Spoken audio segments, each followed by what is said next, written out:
Alright, let's build a cup today.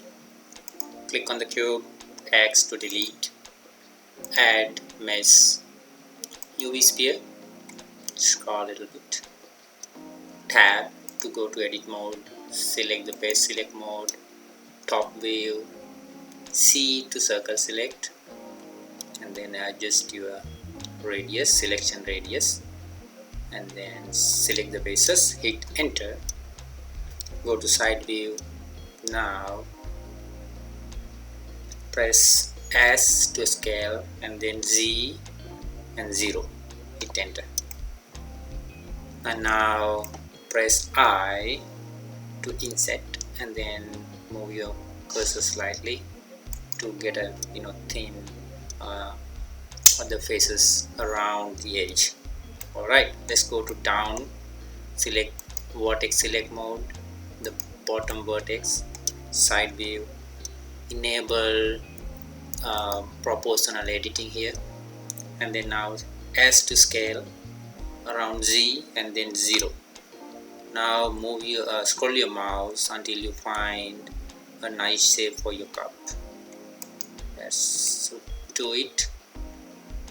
Now go to bottom, switch off the proportional editing, 9 on your numpad, scroll and then click on loop cut around here, and then move slightly inward, and then select the selection tool, go to face select mode, select the face and then move your cursor along this edge and then press and hold Alt key and then click.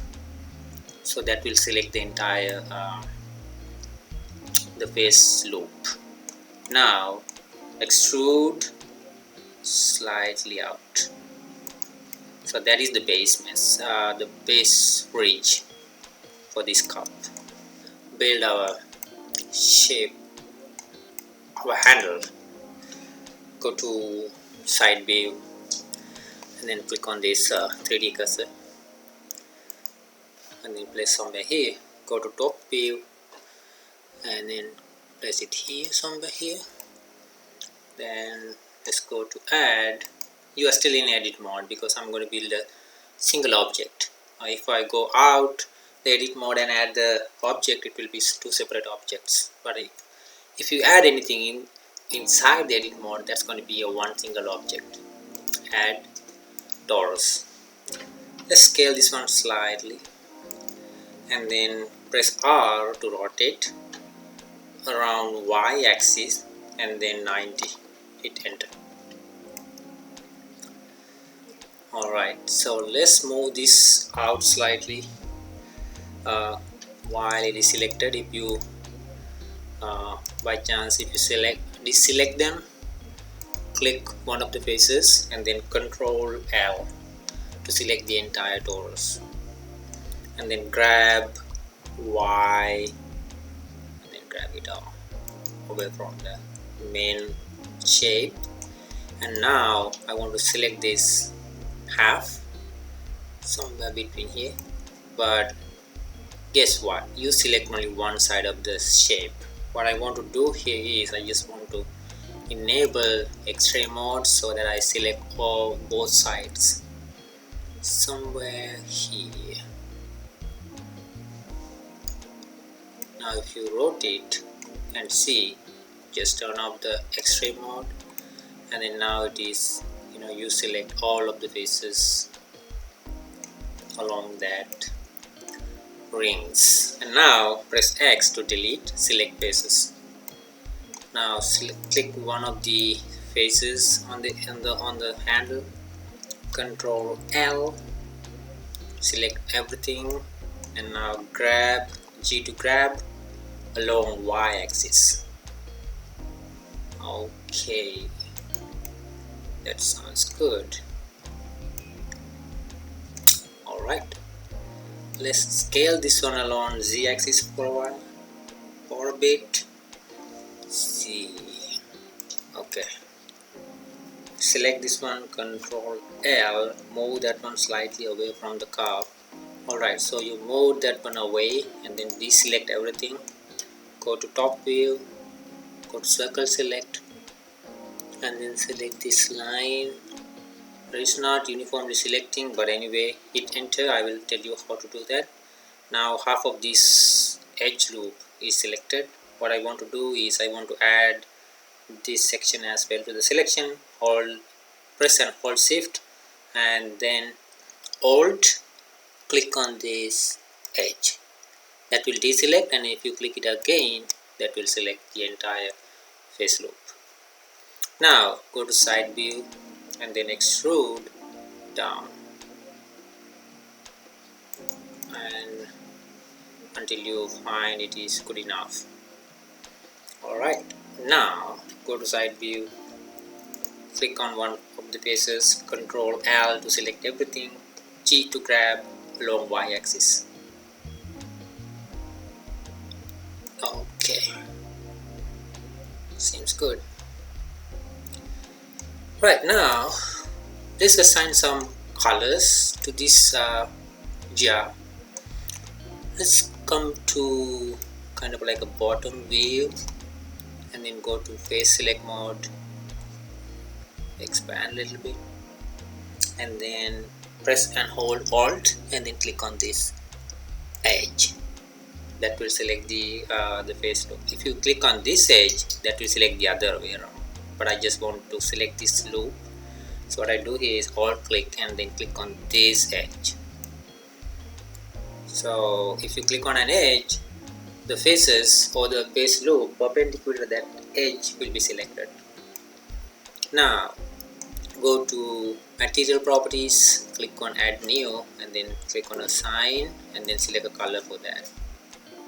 I will select a slightly gray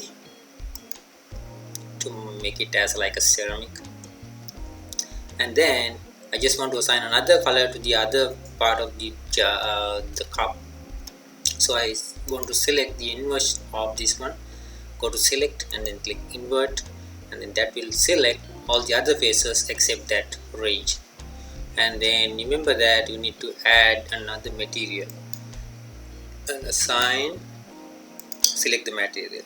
I'm going to select some bluish color for this one, and now come out, but still you don't see the material. If you go to object mode, you are in solid viewport shading. I want to switch to material viewport shading. In that case you can see, but you can still see some polygon shapes, right? It's like a low poly model. So I just want to go to select the model, go to object and then click on shade smooth. And also if you carefully look at this, then you can see that even though you feel like this is a very smooth surface, but if you go to edges you can still see that low poly shaping. What I want to do here is I want to go to select the object, go to modifier tab and then add a new modifier called subdivision surface. I think level 2 is enough for this curve.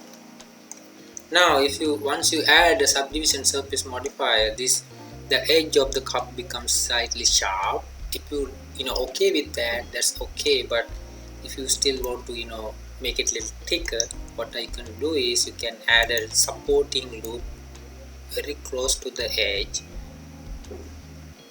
and that will make it thick. If you want to add another one in the inside, and then you can do that one as well. Now if you tab out, you can see some you are adding some thickness to that top edge of the cup. Alright, now I'm done with my cup. Now I want to render this out as an image. Before that I just want to make it some little bit realistic. I go to rendering settings and then put a tick in front of ambient reclusion and then expand that section and then increase this value slightly.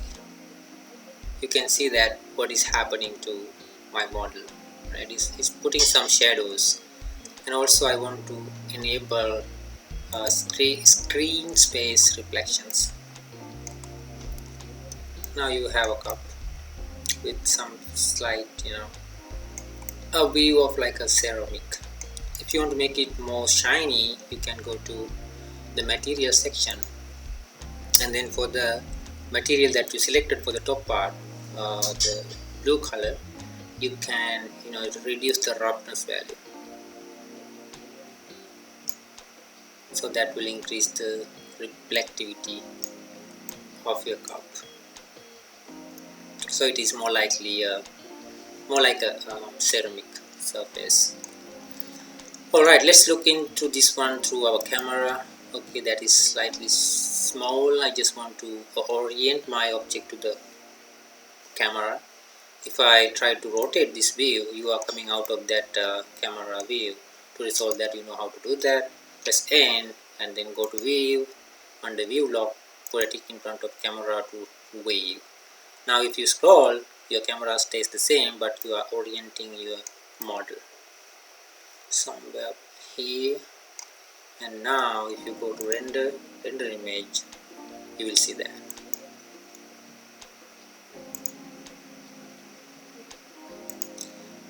This is your final rendering without any lighting setup.